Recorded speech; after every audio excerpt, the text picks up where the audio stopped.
ಈ ದಿನದಿಂದ ಸಭಾಶಾಸ್ತ್ರ ಕುರಿತಾಗಿ ನಾನು ಮಾತಾಡ್ಲಿಕ್ಕಿದ್ದೇನೆ. ಅದಕ್ಕೆ ಥಿಯಾಲಜಿನಲ್ಲಿ ಹೀಗೆ ಹೇಳ್ತಾರೆ, ಎಕ್ಲೀಸಿಯಾಲಜಿ ಎಂಬುದಕ್ಕೆ ಹೇಳ್ತಾರೆ. ಎಕ್ಲೀಸಿಯಾಲಜಿ ನಿಮ್ಮೆಲ್ರಿಗೂ ಬಹುಶಃ ಥಿಯಾಲಜಿ ವಿಚಾರವಾಗಿ ಗೊತ್ತಿದೆ ಎಂಬುದನ್ನು ನಾನು ಭಾವಿಸಿ ಹಾಗೆ ಸ್ವಲ್ಪ ವಿವರಿಸಿ ಮುಂದೆ ಹೋಗ್ತೇನೆ.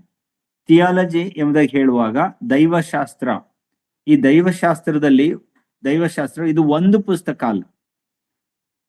ಇದರಲ್ಲಿ ಸಾಧಾರಣವಾಗಿ ಕೆಲವರು 10 ಭಾಗ ಮಾಡ್ತಾರೆ, ಇನ್ ಕೆಲವರು 12 ಭಾಗ ಮಾಡ್ತಾರೆ. ಅಂದ್ರೆ ಥಿಯಾಲಜಿ ಪ್ರಾಪರ್ ಅಂದ್ರೆ ದೇವರ ಕುರಿತಾದಂತ ಅಧ್ಯಯನ, ಕ್ರಿಸ್ಟಾಲಜಿ ಕ್ರಿಸ್ತನ ಕುರಿತಾಗಿ, ಅದರಲ್ಲಿ ಕೆಲವರು ಏಂಜಲಾಲಜಿ ಮತ್ತು ಡೆಮ್ನಾಲಜಿ ಬೇರೆ ಬೇರೆ ಮಾಡ್ತಾರೆ. ಆಮೇಲೆ ಎಕ್ಲೀಸಿಯಾಲಜಿ, ಎಸ್ಕೆಟಾಲಜಿ, ಆಂಥ್ರೋಪಾಲಜಿ, ನಿಮಟಾಲಜಿ, ಹೀಗೆ ಸುಮಾರು 10ರಿಂದ 12 ಭಾಗ ಇರತಕ್ಕಂಥ ಇವೆಲ್ಲವನ್ನ ಒಟ್ಟಾಗಿ ಸೇರಿ ನಾವು ಥಿಯಾಲಜಿ ಅಂತ ಕರಿತೇವೆ. ಅದರಲ್ಲಿ ಒಂದು ಭಾಗ, ಒಂದು ಪುಸ್ತಕ ಈ ಎಕ್ಲೀಸಿಯಾಲಜಿ. ಎಕ್ಲೀಸಿಯಾಲಜಿ ಎಂಬುದಕ್ಕೆ ಹೇಳುವಾಗ ಅರ್ಥ ಸಭೆ ಅಥವಾ ಸಭೆಯಾದಂತಹ ಸಭಾಶಾಸ್ತ್ರದ ಅಧ್ಯಯನ ಎಂಬುದಾಗಿ ಹೇಳ್ಬೋದು. ಇದೆಲ್ಲ ನಿಮಗೆ ಗೊತ್ತಿದೆ ಎಂಬುದನ್ನು ನಂಬಿ ನಾನು ಹಾಗೆ ಮುಂದಕ್ಕೆ ಹೋಗ್ತೇನೆ. ಮೊದಲನೇದಾಗಿ ಸಾಧಾರಣವಾಗಿ ಸಹಜವಾಗಿ ಸಭೆ ಎಂಬುದಾಗಿ ಬಹಳಷ್ಟು ಈ ಥಿಯಾಲಜಿ ಮತ್ತು ಸತ್ಯವೇದದ ಒಂದು ಆಳವಾದಂತ ಅಧ್ಯಯನ ಅಥವಾ ಅದರ ತಿಳುವಳಿಕೆ ಇಲ್ಲದೆ ಇರ್ತಕ್ಕಂಥವ್ರು ಸಭೆ ಎಂಬುದಕ್ಕೆ ಹೇಳಿದ ತಕ್ಷಣ ಅವರು ತಿಳ್ಕೊಳ್ಳೋದೇನು ಅಂದ್ರೆ ಆ ಚರ್ಚ್ ಕಟ್ಟಡ, ಆ ಬಿಲ್ಡಿಂಗ್ ಅನ್ನು ನೋಡಿ, ಓ ಇದು ಸಭೆ, ಅದು ಚರ್ಚ್, ಇದು ರೋಮನ್ ಕ್ಯಾಥಲಿಕ್ ಸಭೆ, ಇದು CSI ಸಭೆ, ಇದು ಬ್ರದರನ್ ಸಭೆ ಎಂಬುದಾಗಿ ಹೇಳ್ತಾರೆ. ಆ ಕಟ್ಟಡ ನೋಡಿ. ಕಟ್ಟಡ ಸಭೆ ಅಲ್ಲ. ಮೊದಲನೇದಾಗಿ ನಾವೆಲ್ಲರೂ ತಿಳ್ಕೊಳ್ಬೇಕಾಗಿದ್ದು, building is not church, building is a building. ಅದೊಂದು ಕಟ್ಟಡ ಅಷ್ಟೇ, ಸಭಾ ಕಟ್ಟಡ ಅದು. ಆದ್ರೆ ದೇವರು ವಾಕ್ಯದಲ್ಲಿ ಹೇಳಿರ್ತಕ್ಕಂಥ ಸಭೆ ಅಥವಾ ಚರ್ಚ್ ಎಂಬುದಾಗಿ ಹೇಳಿದ್ರೆ ದೇವ ಜನರು ಆತನ ಮಹಿಮೆಗಾಗಿ ಕೂಡಿ ಬರುವಂತ ಸ್ಥಳವೇ ಸಭೆ. ಅದು ಎಲ್ಲಿ ಬೇಕಾದ್ರೂ ಕೂಡ್ಲಿ, ಅದು ಮರದ ಕೆಳಗಡೆ ಕೂಡಿರ್ಲಿ, ನದಿ ತೀರದಲ್ಲಿ ಕೂಡಿರ್ಲಿ, ಮನೆಯಲ್ಲಿ ಕೂಡಿರ್ಲಿ, ಎಲ್ಲಿ ಬೇಕಾದ್ರೂ ಕೂಡಿರ್ಲಿ, ದೇವ ಜನರು ದೇವರ ಮಹಿಮೆಗೋಸ್ಕರವಾಗಿ ಕೂಡಿ ಬರುವಂತ ಸ್ಥಳವೇ ಅದು ಸಭೆ ಎಂಬುದಾಗಿ ನಾವು ಮೊದಲು ಅರ್ಥ ಮಾಡ್ಕೊಳ್ಬೇಕು. ಈಗ ಮೊದಲನೇದಾಗಿ ನಾನು ಯಾರಿಗಾದ್ರೂ ಒಬ್ರಿಗೆ ರಿಕ್ವೆಸ್ಟ್ ಮಾಡ್ತೇನೆ, ಇದು ಇವತ್ತು ಮಾತ್ರ, ಯಾವಾಗ ತಗೊಂಡ್ರು ಕೂಡ ವಾಕ್ಯ ಓದ್ಲಿಕ್ಕೆ ಯಾರಾದ್ರೂ ಒಬ್ರು ಸಿದ್ಧರಾಗಿರಿ. ನೀವು ವಾಕ್ಯ ಓದುವುದಾದ್ರೆ ನನಗೆ ಸರಳ ಆಗ್ತದೆ. ಆ ವಾಕ್ಯವನ್ನು ನೀವು ಓದೋದ್ರಿಂದ ನನಗೂ ಕೂಡ ಮುಂದಕ್ಕೆ ಹೋಗ್ಲಿಕ್ಕೆ ಅನುವು ಆಗ್ತದೆ. ನಾನು ಓದುತ್ತಾ ಮತ್ತೆ ಅದನ್ನ ನೋಟ್ಸ್ ನೋಡ್ಕೊಳುತ್ತಾ ಸ್ವಲ್ಪ ಹೋಗ್ಲಿಕ್ಕೆ ಕಷ್ಟ ಆಗ್ತದೆ. ಯಾರಾದ್ರೂ ಒಬ್ರು ಓದ್ರಿ, ಅಥವಾ ಓದ್ತಕ್ಕಂಥವ್ರು ಯಾರಾದ್ರೂ ಒಬ್ರು ನಿಮ್ಮ ಅನ್ಮ್ಯೂಟ್ ಮಾಡ್ಕೊಂಡು ಓದ್ಲಿಕ್ಕೆ ಪ್ರಾರಂಭ ಮಾಡಿ. ಮೊದಲನೇದಾಗಿ 1ನೇ ಪೇತ್ರನ ಪತ್ರಿಕೆ 1ನೇ ಅಧ್ಯಾಯ 1ನೇ ವಚನವನ್ನು ಓದೋಣ. 1 ಮತ್ತು 2. 1ನೇ ಪೇತ್ರನ ಪತ್ರಿಕೆ 1ನೇ ಅಧ್ಯಾಯ 1 ಮತ್ತು 2ನೇ ವಚನ. ಯೇಸು ಕ್ರಿಸ್ತನ ಅಪೊಸ್ತಲನಾದ ಪೇತ್ರನು ಪೊಂತ, ಗಲಾತ್ಯ, ಕಪದೋಕ್ಯ, ಆಸ್ಯ, ಬಿಥೋನ್ಯ ಎಂಬ ಸೀಮೆಗಳಲ್ಲಿ ಚದುರಿರುವಂತಹ ಪ್ರವಾಸಿಗಳಾದ ದೇವಜನರಿಗೆ, ಅಂದರೆ ಪವಿತ್ರಾತ್ಮನಿಂದ ಪ್ರತಿಷ್ಠಿಸಲ್ಪಟ್ಟವರಾಗಿ ದೇವರಿಗೆ ವಿಧೇಯರಾಗುವುದಕ್ಕೂ ಯೇಸು ಕ್ರಿಸ್ತನ ರಕ್ತದಿಂದ ಪ್ರೋಕ್ಷಿತರಾಗುವುದಕ್ಕೂ ತಂದೆಯಾದ ದೇವರ ಭವಿಷ್ಯ ಜ್ಞಾನಾನುಸಾರವಾಗಿ ಆರಿಸಿಕೊಳ್ಳಲ್ಪಟ್ಟವರಿಗೆ ಬರೆಯುವುದೇನೆಂದರೆ, ನಿಮಗೆ ಕೃಪೆಯು ಶಾಂತಿಯು ಹೆಚ್ಚೆಚ್ಚಾಗಿ ದೊರೆಯಲಿ. ತುಂಬಾ ಚಂದವಾಗಿ ಓದಿದ್ರಿ ಬ್ರದರ್. ಇಲ್ಲಿ ನಾವು 3 ಅಂಶಗಳನ್ನ ನಾವು ಗಮನಿಸ್ತೇವೆ. ಸಭೆ ಅಂದ್ರೆ ಏನು, ಯಾವುದನ್ನ ನಾವು ಸಭೆ ಅಂತ ಕರಿಬೇಕು ಎಂಬುದಾಗಿ ಹೇಳಿದ್ರೆ, ಮೊದಲನೇದಾಗಿ ಯೇಸು ಕ್ರಿಸ್ತನ ರಕ್ತದಿಂದ ಪ್ರೋಕ್ಷಿತರಾದವರು, ಅವರು ಸಭೆ. ಯೇಸು ಕ್ರಿಸ್ತನ ರಕ್ತದಿಂದ ಪ್ರೋಕ್ಷಿತರಾದವರು ಎಲ್ಲಿ ಸೇರಿ ಬರುತ್ತಾರೋ ಅದನ್ನ ನಾವು ಸಭೆ ಅಂತ ಕರೀತೀವಿ. ನೋಡ್ರಿ, ಅಲ್ಲಿ ಬರೀತದೆ ಯೇಸು ಕ್ರಿಸ್ತನ ರಕ್ತದಿಂದ ಪ್ರೋಕ್ಷಿತರಾಗುವುದಕ್ಕೂ ಎಂಬುದಾಗಿ ಬರ್ತದೆ. 2ನೇದಾಗಿ ಪವಿತ್ರಾತ್ಮನಿಂದ ಪ್ರತಿಷ್ಠಿಸಲ್ಪಟ್ಟವರು ಎಂಬುದಾಗಿ ಹೇಳಿದ್ರು. ಯೇಸು ಕ್ರಿಸ್ತನ ರಕ್ತದಿಂದ ಪ್ರೋಕ್ಷಿತರಾದವರು, ಪವಿತ್ರಾತ್ಮನಿಂದ ಪ್ರತಿಷ್ಠಿಸಲ್ಪಟ್ಟವರು, ಮತ್ತು 3ನೇದಾಗಿ ಆತನ ಭವಿಷ್ಯ ಜ್ಞಾನಾನುಸಾರವಾಗಿ ಆರಿಸಿಕೊಳ್ಳಲ್ಪಟ್ಟವರು, ಸೆಲೆಕ್ಟೆಡ್ ಎಂಬುದಾಗಿ ಹೇಳ್ತೀವಿ, ಅಥವಾ ಎಲೆಕ್ಟೆಡ್, ಆರಿಸಿಕೊಳ್ಳಲ್ಪಟ್ಟವರು ಎಂಬುದಾಗಿ ನಾವು ಓದ್ತೀವಿ. ಹೀಗೆ ಸಭೆ ಇವರು ಯಾರು? ಯೇಸು ಕ್ರಿಸ್ತನ ರಕ್ತದಿಂದ ಪ್ರೋಕ್ಷಿತರಾದವರು, ಪವಿತ್ರಾತ್ಮನಿಂದ ಪ್ರತಿಷ್ಠಿಸಲ್ಪಟ್ಟವರು, ದೇವರಿಂದ ಆರಿಸಲ್ಪಟ್ಟವರು. ಈ 3 ರೀತಿಯಿಂದ ರಕ್ಷಿಸಲ್ಪಟ್ಟವರು ಮತ್ತು ಪ್ರತಿಷ್ಠಿಸಲ್ಪಟ್ಟವರು ಆರಿಸಿಕೊಳ್ಳಲ್ಪಟ್ಟವರು ಎಲ್ಲಿ ಸೇರ್ತಾರೋ ಅದೇ ಸಭೆ. ನಾವು ಸ್ಪಷ್ಟವಾಗಿ ತಿಳ್ಕೊಳ್ಬೇಕು. ಮತ್ತೊಮ್ಮೆ ಸಭೆ ಎಂಬ ಹೇಳಿದ್ರೆ ಕಟ್ಟಡ ಅಲ್ಲ, ಸಭೆ ಎಂಬ ಹೇಳಿದ್ರೆ ದೇವ ಜನರು ಕೂಡಿ ಬರುವಂತ ಒಂದು ಸ್ಥಳ. ಅದು ಯಾವುದೇ ಸ್ಥಳ ಆಗಿರ್ಬೋದು. ಅವರು ಹೇಗಿರ್ಬೇಕು? ಯಾರು ಕೂಡಿ ಬರೋದು? ದೇವ ಜನರು ಅಂದ್ರೆ ಏನು? ಯೇಸು ಕ್ರಿಸ್ತನ ರಕ್ತದಿಂದ ಪ್ರೋಕ್ಷಿತರಾದವರು, ಪವಿತ್ರಾತ್ಮದಿಂದ ಪ್ರತಿಷ್ಠಿಸಲ್ಪಟ್ಟವರು, ಮತ್ತು ದೇವರಿಂದ ಆರಿಸಲ್ಪಟ್ಟವರು ಎಂಬುದಾಗಿ. ಹಾಗೆ ನೀವು ನಾವು ಈ 3 ಸ್ವಭಾವಗಳನ್ನು ಹೊಂದಿರತಕ್ಕಂಥವ್ರು, ಈ 3 ಗುಣಗಳನ್ನು ಹೊಂದಿರತಕ್ಕಂಥವ್ರು ನಾವ್ ಎಲ್ಲಿ ಸೇರಿ ಬರ್ತೀವೋ ಅದೇ ಸಭಾ ಕಟ್ಟಡ, ಅದೇ ಸಭೆ. ಅದೇ ಆ ಕಟ್ಟಡ ಯಾವ್ದಾದ್ರು ಆಗಿರ್ಬೋದು, ಅದು ಶೀಟ್ ಮನೆ ಆಗಿರ್ಬೋದು, ಬಿಲ್ಡಿಂಗ್ ಆಗಿರ್ಬೋದು, ಸಾಧಾರಣವಾದಂತ ಮನೆ ಆಗಿರ್ಬೋದು, ಅದ್ ಏನ್ ಬೇಕಾದ್ರೂ ಆಗಿರ್ಬೋದು, ಅಂತ ಸ್ಥಳದಲ್ಲಿ ಸೇರಿ ಬರುವಂತದ್ದೇ ಸಭೆ. ನಾವು ನಮ್ಮ ತಲೆಯಲ್ಲಿ ಇದನ್ನ ಯಾವಾಗ್ಲೂ ಇಟ್ಕೊಳ್ಬೇಕು. ಯೇಸು ಸ್ವಾಮಿ ಕೂಡ ಇದನ್ನೇ ಹೇಳಿದ್ರು. ಮತ್ತಾಯನ ಬರೆದ ಸುವಾರ್ತೆ 18ನೇ ಅಧ್ಯಾಯ 20ನೇ ವಚನ. ಮತ್ತಾಯನ ಬರೆದ ಸುವಾರ್ತೆ 18ನೇ ಅಧ್ಯಾಯ 20ನೇ ವಚನ. ಯಾಕೆಂದರೆ 2-3 ನನ್ನ ಹೆಸರಿನಲ್ಲಿ ಎಲ್ಲಿ ಕೂಡಿ ಬಂದಿರುತ್ತಾರೋ ಅಲ್ಲಿ ಅವರ ನಡುವೆ ನಾನು ಇದ್ದೇನೆ ಅಂದನು. ನೋಡಿ, ಅಲ್ಲಿ ವಾಕ್ಯ ಯೇಸು ಸ್ವಾಮಿ ಹೇಳುವಾಗ ಹೇಳಿದ್ರು, ಎಲ್ಲಿ ಕಟ್ಟಡದಲ್ಲಿ ಸೇರಿ ಬರುತ್ತೀರೋ ಅಥವಾ ಮನೆಯಲ್ಲಿ ಸೇರಿ ಬರುತ್ತೀರೋ ಅಲ್ಲಿ ಅಂತ ಹೇಳಲಿಲ್ಲ. ಎಲ್ಲಿ ಆದ್ರೂ ಸರಿ, ಎಲ್ಲಿ ನನ್ನ ಹೆಸರಿನಲ್ಲಿ 2-3 ಸೇರಿ ಬರುತ್ತೀರೋ ಅಲ್ಲಿ ನಾನಿರುತ್ತೇನೆ ಅಂತ ಹೇಳಿದೆ. ಹಾಗೆ ಅಲ್ಲಿ ಅದನ್ನ ನೋಡುವಾಗ ಯೇಸು ಸ್ವಾಮಿ ಕೂಡ ಹಿ ವಾಸ್ ವೆರಿ ಕ್ಲಿಯರ್. ಆತನು ಸ್ಪಷ್ಟವಾಗಿ ಹೇಳ್ತಿದ್ದಾನೆ, ಇದು ಕಟ್ಟಡ ಪ್ರಾಮುಖ್ಯ ಅಲ್ಲ. ಅದ್ ಹೇಗ್ ಬೇಕಾದ್ರೂ ಇರ್ಲಿ, ಯಾವ ಡಿಸೈನ್ ಬೇಕಾದ್ರೂ ಇರ್ಲಿ, ಯಾವ ಅಂದ ಚಂದವಾಗಾದ್ರೂ ಇರ್ಲಿ, ಅಥವಾ ಒಂದು ಸ್ಥಳವಾಗಿರ್ಲಿ, ಆದ್ರೆ ನೀವು ಯೇಸು ಸ್ವಾಮಿ ಹೆಸರಿನಲ್ಲಿ ಎಲ್ಲಿ ಸೇರಿ ಬರುತ್ತೀರೋ, ನಾವು ಸೇರಿ ಬರುತ್ತೀವೋ ಅದೇ ಸಭೆ, ಅಲ್ಲಿ ಯೇಸು ಸ್ವಾಮಿ ಪ್ರಸನ್ನತೆ ಇರ್ತದೆ ಎಂಬುದಾಗಿ ವಾಕ್ಯದಲ್ಲಿ ಓದ್ತೀವಿ. ಎಷ್ಟು ಒಂದು ಸಂತೋಷಕರವಾದಂತ ವಾಕ್ಯ ನೋಡ್ರಿ. ನಾವು ಅನೇಕ ಸಮಯದಲ್ಲಿ ಬಿಲ್ಡಿಂಗಿಗೆ ಮಹತ್ವ ಕೊಡ್ತೇವೆ, ಬಿಲ್ಡಿಂಗ್ ಹೆಚ್ಚಿಗೆ ನಾವು ನೋಡ್ತೇವೆ. ಬಹಳಷ್ಟು ಜನರು ಹಾಗೆ ನೋಡ್ತಾರೆ. ಈ ತಿಳುವಳಿಕೆ ಇದ್ದು ಕೂಡ ಕೆಲಸೊಮ್ಮೆ ಮೈ ಮರೆತು ನಾವು ಹಾಗೆ ನೋಡ್ತೇವೆ. ನಾನು ಒಬ್ರು ಮಾತಾಡುವಾಗ ನಾನು ಕೇಳಿದೆ, ಬ್ರದರ್, ನಿಮ್ ಫ್ಯಾಮಿಲಿ ಯಾಕೆ ನೀವು ಆ ಚರ್ಚ್ಗೆ ಹೋಗ್ತಾ ಇಲ್ಲ, ಯಾಕೆ ಈಗ ಇಲ್ಲಿ ಹೋಗ್ತಿದ್ದೀರಿ ಎಂಬುದಕ್ಕೆ ಕೇಳಿದೆ. ಅವರು ಬೇರೆ ಒಂದು ಸಭೆಗೆ ಹೋಗ್ತಾ ಇದ್ರು. ನಾನು ಅದು ನಮ್ಮ ಸಭೆ ಅಲ್ಲ, ಸಹೋದರ ಸಭೆ ಅಲ್ಲ, ಅದು ಬೇರೆ ಸಭೆ, ಇನ್ನೊಂದು ಸಭೆ. ಆಮೇಲೆ ಅವ್ರು ಹೇಳಿದ್ರು, ಬ್ರದರ್ ಅಲ್ಲಿ ಚರ್ಚ್ ತುಂಬಾ ಚೆನ್ನಾಗಿದೆ ಅಂತ ಅಂದ್ರು. ಆಗ ಹೌದಾ, ಚರ್ಚ್ ತುಂಬಾ ಚೆನ್ನಾಗಿದೆಯಾ? ಯಾಕೆ ಈ ಚರ್ಚ್ ಚೆನ್ನಾಗಿದೆ, ಇಲ್ಲೂ ಚೆನ್ನಾಗಿದೆಯಲ್ಲ ಅಂದೆ. ಎಲ್ಲಿದೆ ಬ್ರದರ್? ಇದು ಮನೇಲಿ ಸೇರ್ತಾರೆ, ಅಲ್ಲಿ ಚರ್ಚ್ ಇದೆ ಅಂದ್ರು. ಸೊ ಅವರ ಭಾವನೆ ಏನಂದ್ರೆ, ಇಲ್ಲಿ ಸೇರುವುದು ಅದು ಚರ್ಚ್ ಅಲ್ಲ, ಅದು ಮನೆ. ಅದು ಅಲ್ಲಿ ಕಟ್ಟಡ ಇದೆ, ದೊಡ್ಡ ಕಟ್ಟಡ, ಸುಂದರವಾದಂತ ಒಂದು ಕಟ್ಟಡ ಇದೆ. ಆ ಕಟ್ಟಡವೇ ಅವ್ರ ಪ್ರಕಾರವಾಗಿ ಸಭೆ. ಹೀಗೆ ಅನೇಕರು ಕಟ್ಟಡವನ್ನ ಸಭೆ ಎಂಬುದಾಗಿ ಭಾವಿಸಿಕೊಂಡು ತಪ್ಪಾಗಿ ತಿಳ್ಕೊಳ್ತಕ್ಕಂಥವ್ರು ಬಹಳಷ್ಟು ಸರಿ ಮಾಡ್ತಾರೆ. ಅದಕ್ಕೋಸ್ಕರವಾಗಿ ನಿಮಗೆ ಒತ್ತಿ ಹೇಳ್ತಿದ್ದೇನೆ, ಇದು ಕಟ್ಟಡ ಅಲ್ಲ, ದೇವರ ಜನರು, ಯೇಸು ಕ್ರಿಸ್ತನ ರಕ್ತದಿಂದ ಪ್ರೋಕ್ಷಿತರಾದವರು, ಪವಿತ್ರಾತ್ಮನಿಂದ ಪ್ರತಿಷ್ಠಿಸಲ್ಪಟ್ಟವರು, ಸ್ವಾಮಿ ದೇವರಿಂದ ಆರಿಸಲ್ಪಟ್ಟವರು ಎಲ್ಲಿ ಸೇರ್ತಾರೋ ಅದೇ ಸಭೆ ಎಂಬುದಾಗಿ ನಾವು ವಾಕ್ಯದಲ್ಲಿ ಓದ್ತೇವೆ. ಇನ್ನು ನಾನು ಹೆಚ್ಚಿಗೆ ಹೇಳಿದೆ, ಮತ್ತೆ ಮುಂದಕ್ಕೆ ಹೋಗ್ಲಿಕ್ಕೆ ಇಷ್ಟಪಡ್ತೇನೆ. ಬಹಳಷ್ಟು ಸತ್ಯವೇದದ ಪಂಡಿತರು ಹಳೆ ಒಡಂಬಡಿಕೆಯಲ್ಲೂ ಕೂಡ ಸಭೆ ಇತ್ತು ಎಂಬುದಾಗಿ ಹೇಳ್ತಾರೆ.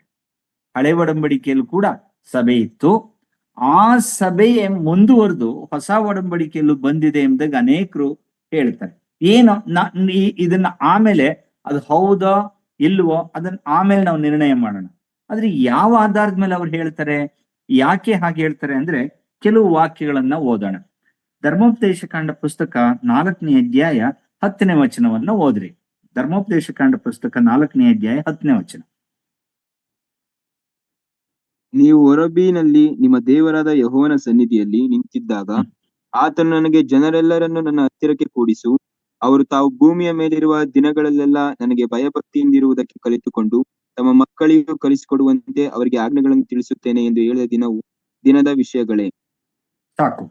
ನಾವು ಇಲ್ಲಿ ನೋಡ್ತೇವೆ, ಆ ಪದ 4ನೇ ಅಧ್ಯಾಯ 10ನೇ ವಚನದಲ್ಲಿ ಜನರನ್ನ ಕೂಡಿಸು, ಗ್ಯಾದರ್ ದೆಮ್, ಒಟ್ಟಾಗಿ ಕೂಡಿಸು ಎಂಬುದಾಗಿ ಬರೆದಿರ್ತಕ್ಕಂಥ ಪದ, ಅದು ಹಿಬ್ರಿಯ ಭಾಷೆಯಲ್ಲಿ ಪೊಲಾಲ್ ಎಂಬುದಾಗಿ, QUAL HAL, ಕೊಲಾಲ್ ಅಂದ್ರೆ ಗ್ರೀಕ್ ಭಾಷೆಗೆ ಅದರ ಸಮಾನಾಂತರದ ಅರ್ಥ ಎಕ್ಲೀಸಿಯಾಜೋ ಎಂಬುದಾಗಿ ಹೇಳ್ತಾರೆ. ಹಾಗಾಗಿ ಅದು ಆ ಹಳೆ ಒಡಂಬಡಿಕೆಯಲ್ಲಿ ಕೂಡ ಸಭೆ ಇತ್ತು, ಸಭೆ ಅಲ್ಲಿಂದನೇ ಪ್ರಾರಂಭವಾಗಿರ್ತಕ್ಕಂಥದ್ದು ಎಂಬುದಾಗಿ ಕೆಲವರು ಈ ವಾಕ್ಯದ ಆಧಾರ ಹೇಳ್ತಾರೆ. ಇನ್ನು ಕೆಲವೊಂದು ವಾಕ್ಯಗಳನ್ನು ನೋಡುವ. ಅವ್ರು ಹೇಳುವಂತೆ ಇನ್ನೊಂದು ವಾಕ್ಯ ಭಾಗ ಏನಂದ್ರೆ, ಕೀರ್ತನೆಗಳ ಸುಮಾರು ಭಾಗ ಇದೆ, ನಾನು ಕೆಲವೊಂದು ಮಾತ್ರ ನಿಮಗೆ ತೋರಿಸ್ತಾ ಇದ್ದೀನಿ. 22ನೇ ಕೀರ್ತನೆ 22ನೇ ವಚನ, 22.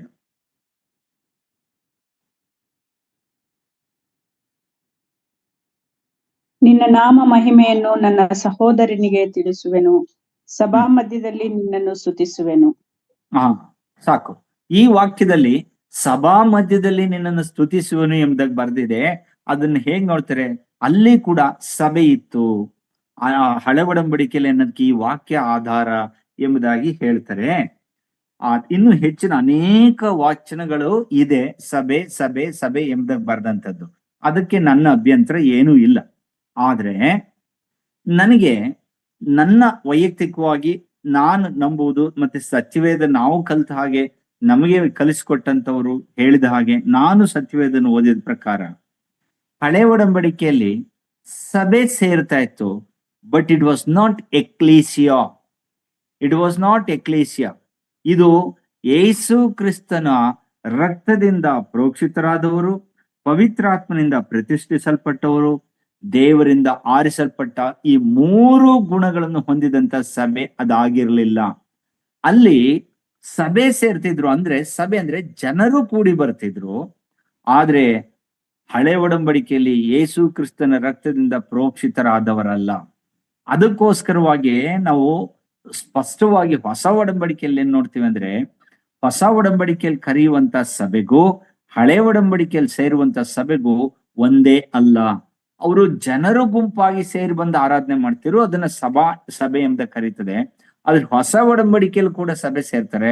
ಆದ್ರೆ ಈ ಹೊಸ ಒಡಂಬಡಿಕೆಯಲ್ಲಿ ಕಾಲದಲ್ಲಿ ಸೇರುವಂತ ಸಭೆ ಯೇಸು ಕ್ರಿಸ್ತನ ರಕ್ತದಿಂದ ಪ್ರೋಕ್ಷಿತರಾದವರು. ಆದ್ರೆ ಅಲ್ಲಿ ಅದಿರ್ಲಿಲ್ಲ. ಪವಿತ್ರಾತ್ಮನು ಅಲ್ಲಿ ಕೂಡ ಇದ್ದನು. ಆರಿಸಲ್ಪಟ್ಟವರು ಇರಬಹುದು, ಅನೇಕ ಜನಾಂಗಗಳ ಮಧ್ಯದಲ್ಲಿ ಇಸ್ರಾಯೇಲರನ್ನೇ ದೇವರು ಆರಿಸಿಕೊಂಡಿದ್ದು. ಆದ್ರೆ ಯೇಸು ಕ್ರಿಸ್ತನ ರಕ್ತದಿಂದ ತೊಳೆಯಲ್ಪಟ್ಟವರಲ್ಲ. ಅವರು ಪದೇ ಪದೇ ಯಜ್ಞಗಳನ್ನ ಮಾಡ್ತಾ ಇದ್ರು, ಪದೇ ಪದೇ ಅವ್ರ ಪಾಪದ ಅರಿಕೆ ಮಾಡ್ತಾ ಇದ್ರು, ಪದೇ ಪದೇ ಅವರು ದೇವ್ರ ಮುಂದೆ ಹೋಗಿ ತಮ್ಮ ಪಾಪಕ್ಕನುಸಾರವಾಗಿ ಸಮಾಧಾನ ಯಜ್ಞ, ಧಾನ್ಯ ನೈವೇದ್ಯ ಸಮರ್ಪಣೆ ಯಜ್ಞ, ಹೀಗೆ ಪ್ರಾಯಶ್ಚಿತ ಯಜ್ಞ, ಹೀಗೆ ಪದೇ ಪದೇ ಮಾಡ್ತಾ ಇದ್ರು.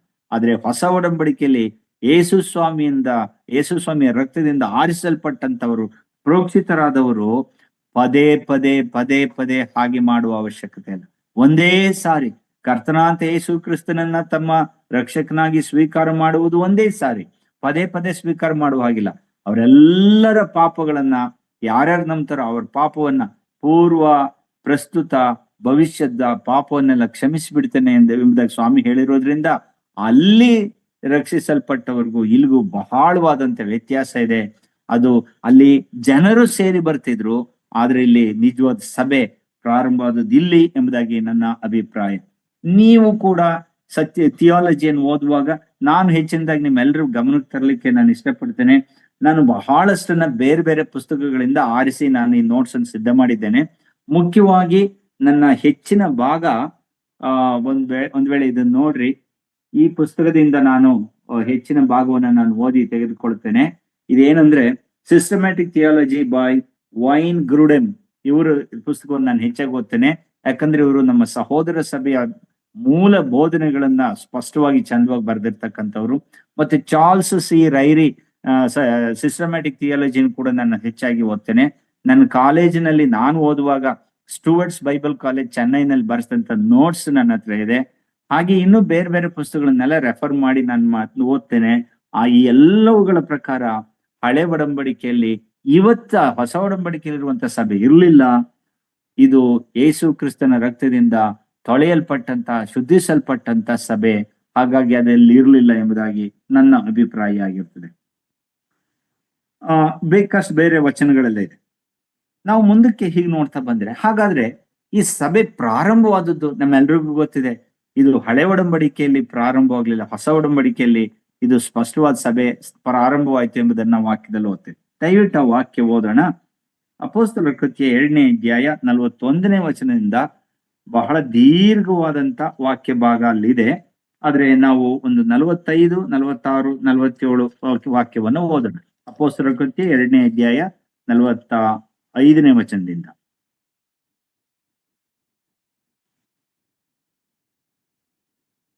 ತಮ್ಮ ತಮ್ಮ ಚರಸ್ಥಿರ ಸೊತ್ತುಗಳನ್ನು ಮಾರಿ ಬಂದ ಹಣವನ್ನು ಎಲ್ಲರಿಗೂ ಅವರವರ ಅಗತ್ಯವಿದ್ದ ಹಾಗೆ ಹಂಚಿಕೊಡುತ್ತಾ ಇದ್ದರು.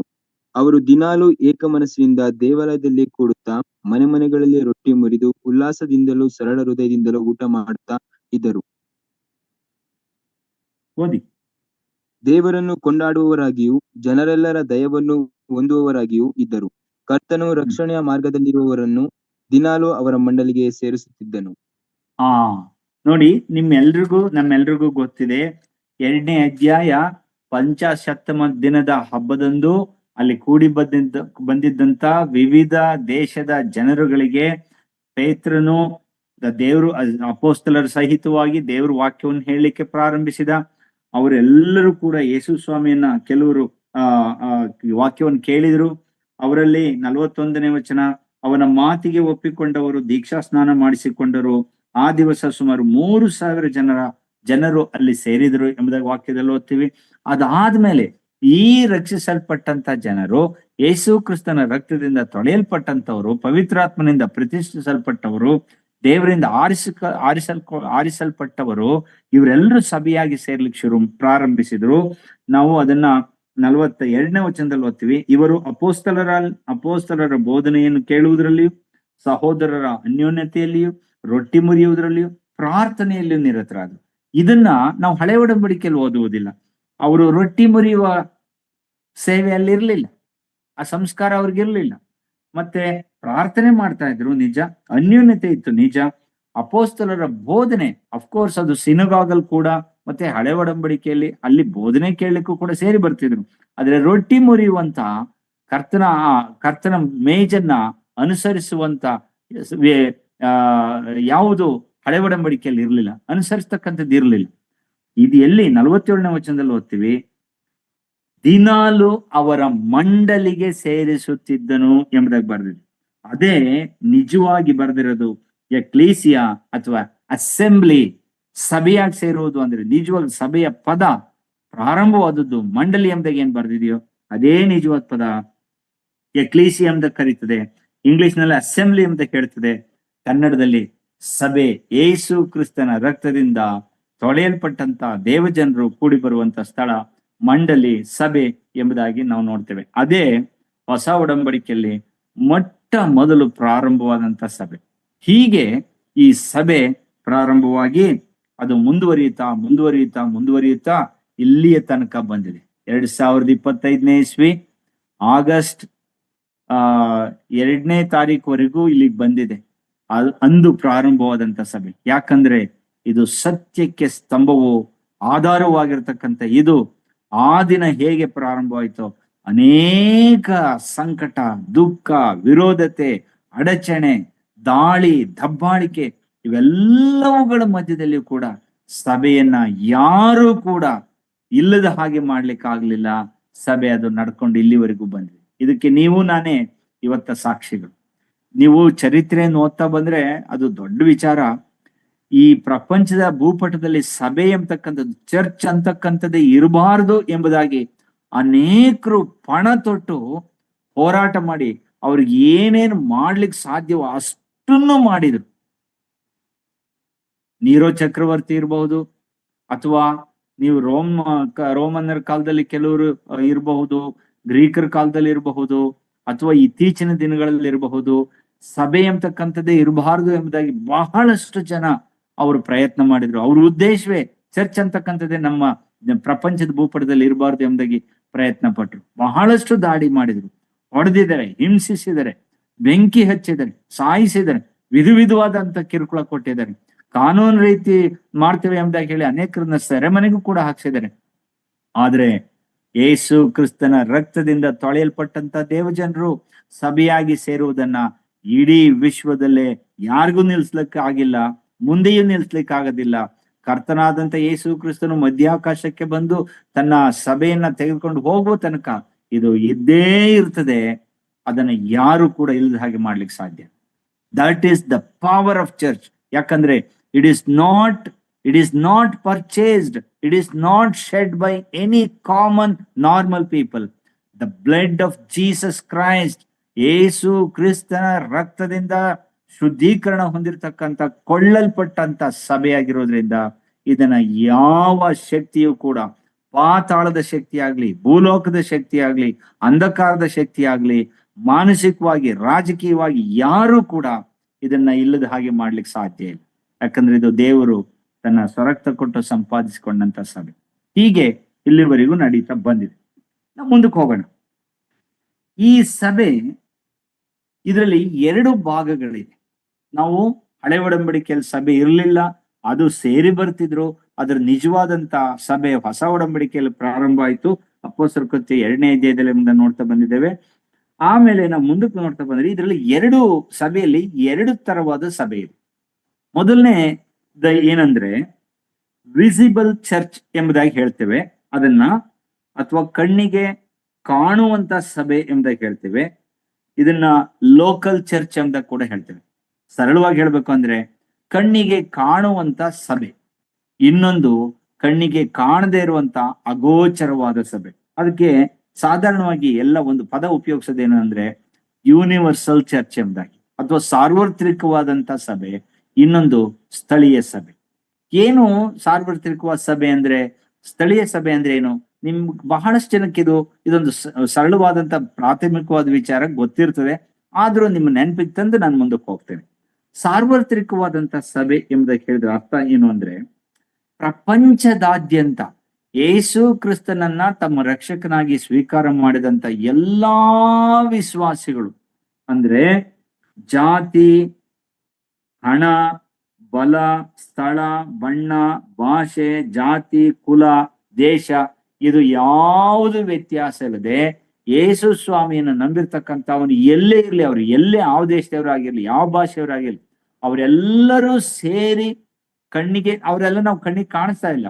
ಆದ್ರೆ ಅಮೆರಿಕದಲ್ಲಿ ಇರ್ಬೋದು, ಭಾರತದಲ್ಲಿ ಇರ್ಬೋದು, ಆಸ್ಟ್ರೇಲಿಯಾದಲ್ಲಿ ಇರ್ಬೋದು, ಶ್ರೀಲಂಕಾದಲ್ಲಿ ಇರ್ಬೋದು, ಕುವೈತ್, ಯಮನ್ ಅಲ್ಲಿ ಇರ್ಬೋದು, ಎಲ್ಲಿ ಬೇಕಾದ್ರೂ ಇರ್ಬೋದು, ಇವರೆಲ್ಲರೂ ಎಲ್ಲೆಲ್ಲಿ ಯೇಸು ಸ್ವಾಮಿ ನಂಬಿರು ಇರ್ತಾರೆ ಅವರೆಲ್ಲರೂ ಸೇರುವಂತ, ಅವರೆಲ್ಲರನ್ನು ಒಟ್ಟಾಗಿ ಸೇರಿಸುವಂತ ಒಂದು ಸಭೆ, ಅದು ಸಾರ್ವತ್ರಿಕವಾದ ಸಭೆ. ಅದನ್ನ ಕಣ್ಣಿಗೆ ಕಾಣಿಸೋದಿಲ್ಲ, ಕಣ್ಣಿಗೆ ನಾವು ನೋಡ್ಲಿಕ್ಕೆ ಆಗೋದಿಲ್ಲ, ಗೊತ್ತಿಲ್ಲ. ಯಾರ್ಯಾರು ಯೇಸು ಸ್ವಾಮಿ ನಂಬಿದ್ರೆ ಗೊತ್ತಿಲ್ಲ. ಯೇಸು ಸ್ವಾಮಿ ನಂಬಿರ್ತಕ್ಕಂಥವ್ರು ಎಲ್ಲೇ ಇದ್ರು ಅವರೆಲ್ಲರನ್ನು ಒಟ್ಟು ಸೇರಿಸಿ ಯೇಸು ಸ್ವಾಮಿ ಮಧ್ಯಾಕಾಶಕ್ಕೆ ಬಂದು ಎತ್ತಿಕೊಂಡು ಹೋಗ್ತಾನಲ್ಲ, ಆ ಸಭೆ ಅದು ಎಲ್ಲ ಸಭೆಗಳಿಂದ, ಒಂದ್ ವೇಳೆ CSI ನಲ್ಲೂ ಇರ್ಬೋದು ರಕ್ಷಿಸಲ್ಪಟ್ಟವರು, ಒಂದು ವೇಳೆ ಪೆಂಟೆಕಾಸ್ಟಲ್ ಚರ್ಚ್ ಅಲ್ಲಿ ಇರ್ಬೋದು, ಬ್ಯಾಪ್ಟಿಸ್ಟ್ ಚರ್ಚ್ ಅಲ್ಲಿ ಇರ್ಬೋದು, ಬ್ರದರನ್ ಚರ್ಚ್ ಅಲ್ಲಿ ಇರ್ಬೋದು, ನಮ್ಮ ಚರ್ಚ್ಗಳಲ್ಲೇ ಕೆಲವರು ನಂಬಿದವರು ಇರ್ಬೋದು, ನಮ್ದಲ್ಲೂ ಇರಬಹುದು, ಗೊತ್ತಿಲ್ಲ. ಯಾರ್ಯಾರು ಹೇಗಿದ್ರೆ ಗೊತ್ತಿಲ್ಲ. ಆ ನಂಬಿರ್ತಕ್ಕಂಥವ್ರು ಎಲ್ಲರನ್ನು ಒಟ್ಟು ಸೇರಿಸುವಂತ ಅದು ಯೂನಿವರ್ಸಲ್, ಅದು ಒಟ್ಟಾಗಿ ಸೇರುವುದಿಲ್ಲ, ಅವರೆಲ್ಲರನ್ನೂ ಸೇರಿಸಿ ಹೇಳುವಂಥದ್ದು, ಅದು ಸಾರ್ವತ್ರಿಕವಾದ ಸಭೆ ಎಂಬುದಾಗಿ ನಾವು ನೋಡ್ತೀವಿ. ಇದನ್ನ ಕಣ್ಣಲ್ಲಿ ನೋಡ್ಲಿಕ್ಕೆ ಆಗುವುದಿಲ್ಲ. ಯಾಕಂದ್ರೆ ಅದು ಯಾರ್ಯಾರು ರಕ್ಷಿಸಲ್ಪಟ್ಟಿದ್ದಾರೋ ನಮಗೂ ಗೊತ್ತಿಲ್ಲ. ಒಂದು ವೇಳೆ ನಮ್ಮ ಸಭೆಯಲ್ಲೇ ನಾವು ಬಂದು ಇದು ಎಲ್ಲರೂ ಸಭೆ ಎಂಬುದಾಗಿ ನಾವು ಹೇಳ್ತೇವೆ, ಇದು ದೇವ್ರ ಜನರ ಸಭೆ ಎಂಬುದಾಗಿ, ನಮ್ಮ ಸಭೆಯಲ್ಲೇ ರಕ್ಷಣೆ ಹೊಂದದವ್ರು ಇದ್ರೆ, ನಾಮಕಾವಸ್ಥೆ ಜೀವನ ಮಾಡ್ತಾ ಇದ್ರೆ, ಯೇಸು ಸ್ವಾಮಿಯನ್ನು ಅಂಗೀಕರಿಸಿಕೊಳ್ಳದೆ ಇರತಕ್ಕಂಥವ್ರು ಇದ್ರೆ, ಅವರು ಸಭೆ ಅಲ್ಲ, ಸಭೆಯ ಭಾಗವಲ್ಲ. ಅವರು ನಂಬಿರ್ತಕ್ಕಂಥವ್ರು ಅವ್ರು ಎಲ್ಲೇ ಇದ್ರು ಕೂಡ ಅವರು ಸಭೆಯ ಭಾಗ, ಸಾರ್ವತ್ರಿಕವಾದ ಸಭೆಯಲ್ಲಿ ಒಂದು ಅಂಗಗಳು ಕೂಡ ಅವರು.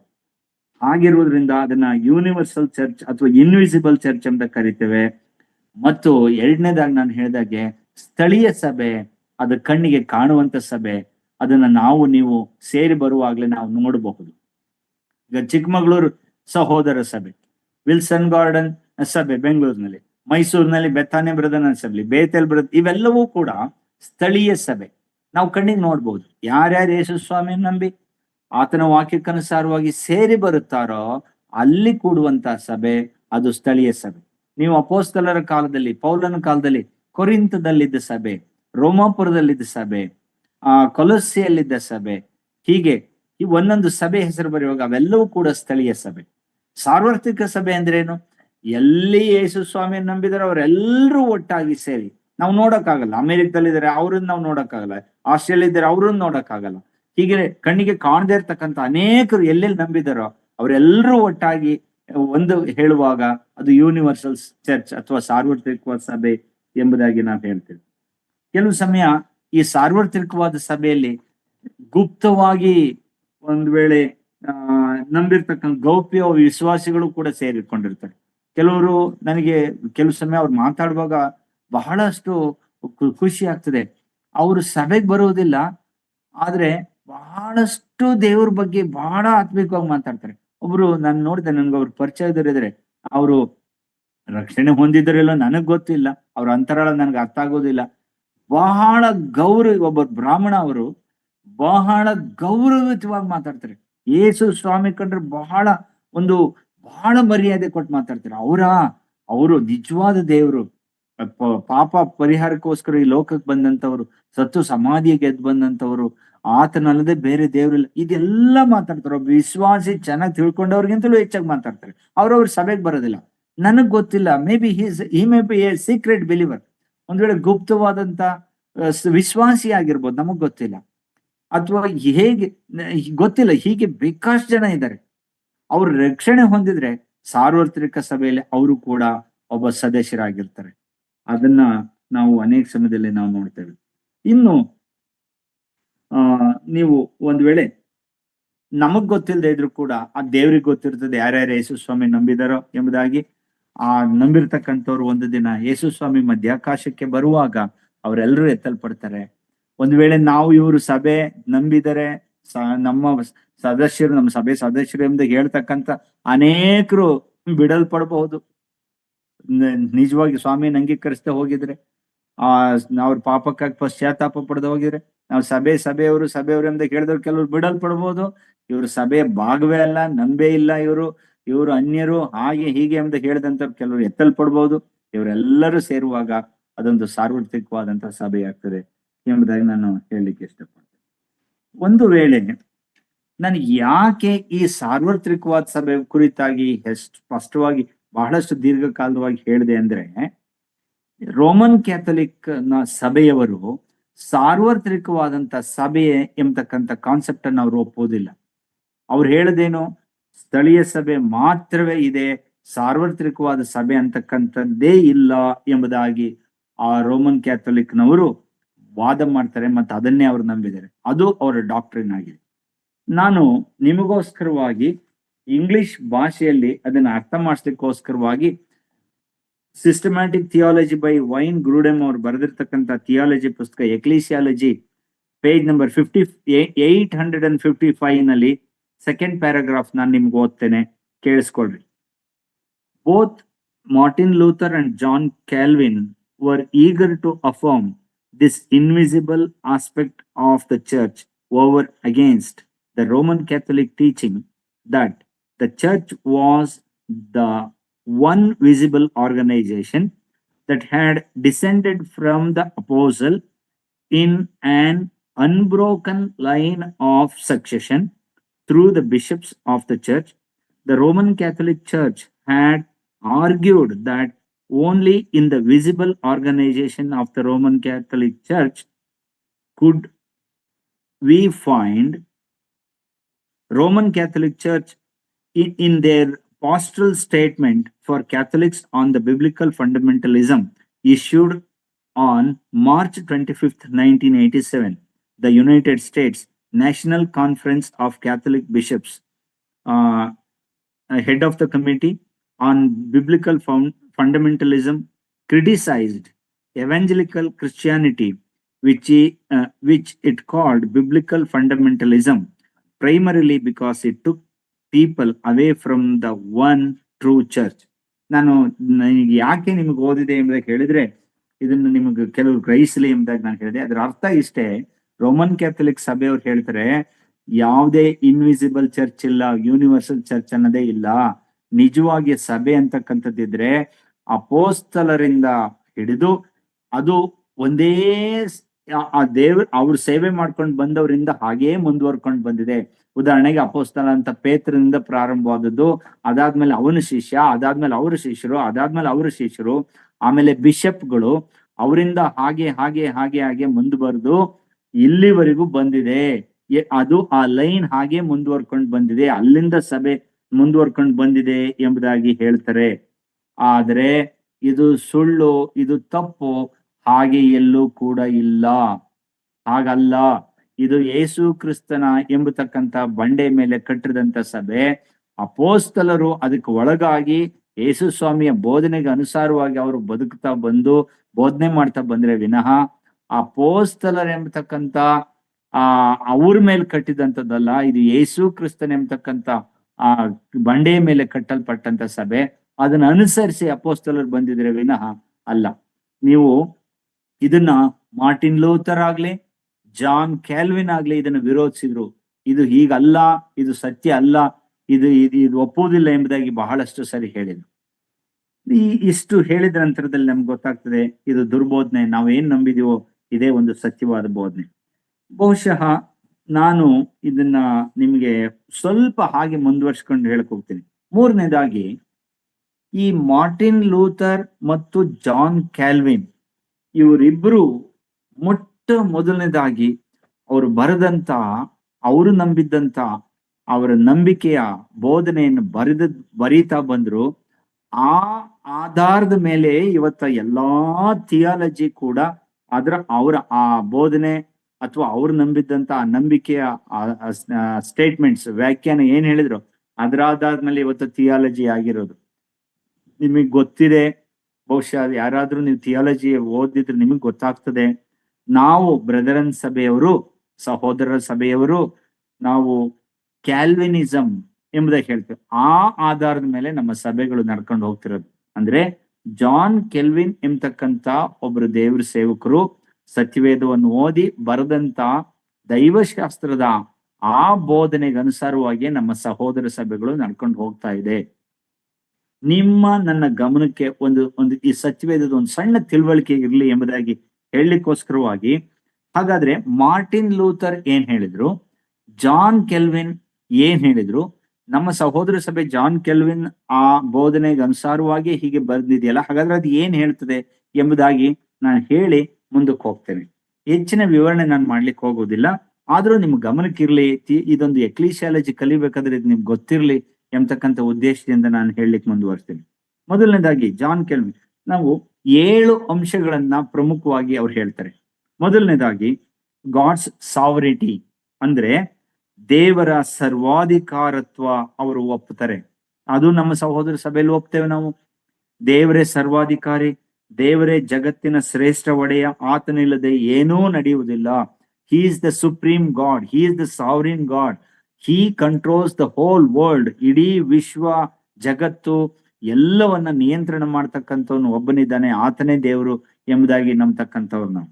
ಎರಡನೇದಾಗಿ ಜಾನ್ ಕೆಲ್ವಿನ್ ಹೇಳ್ತಕ್ಕಂಥದ್ದು ಏನಂದ್ರೆ ಪ್ರೀ ಡೆಸ್ಟಿನೇಷನ್ ಎಂಬುದಾಗಿ ಹೇಳ್ತಾರೆ. ಅಂದ್ರೆ ದೇವರಿಂದ ಜಗದುತ್ಪತ್ತಿಗೆ ಮುಂಚಿತವಾಗಿ ಆರಿಸಲ್ಪಟ್ಟವರು ನಾವು. ಅಂದ್ರೆ ಜಗದುತ್ಪತ್ತಿಗೆ ಮೊದಲೇ ಯಾರ್ಯಾರು ರಕ್ಷಣೆ ಹೊಂದಬೇಕೆಂದು ಕರ್ತನು ನಿರ್ಣಯಿಸಿದ್ದಾನೆ ಎಂಬುದಾಗಿ ಅವ್ರು ಹೇಳ್ತಾರೆ. ಹಾಗೆ ಹೇಳುವಂಥದ್ದು ಅವ್ರ ಎರಡನೇ ಅಂಶ. ಮೂರನೇದಾಗಿ ಟೋಟಲ್ ಡಿಪ್ರವಿಟಿ ಎಂಬುದಾಗಿ ಹೇಳ್ತಾರೆ. ಹಾಗಂದ್ರೆ ಏನು? ಮನುಷ್ಯ ಸಂಪೂರ್ಣ ಅಧಪತನ, ಅಂದ್ರೆ ಮನುಷ್ಯನು ಸಂಪೂರ್ಣ ಪಾಪಿ, ತನ್ನನ್ನು ತಾನು ದೇವರನ್ನು ಆರಿಸಿಕೊಳ್ಳಲಿಲ್ಲ, ದೇವರು ನಮ್ಮನ್ನು ಆರಿಸಿಕೊಂಡ, ನಾವು ಪಾಪಿಗಳು, ನಮ್ಮನ್ನ ನಾವು ರಕ್ಷಿಸಿಕೊಳ್ಳಿಕ್ಕೆ ನಮಗೆ ಶಕ್ತಿ ಇಲ್ಲ ಎಂಬುದಾಗಿ ಸತ್ಯವೇದದ ಆಧಾರದ ಮೇಲೆ ಅವರು ಬರೀತಾ ಬರ್ತಾರೆ. ಈ ನಂಬಿಕೆ ಆಧಾರದ ಮೇಲೆ ಇವತ್ತು ಥಿಯಾಲಜಿ ಬಂದಿರೋದು.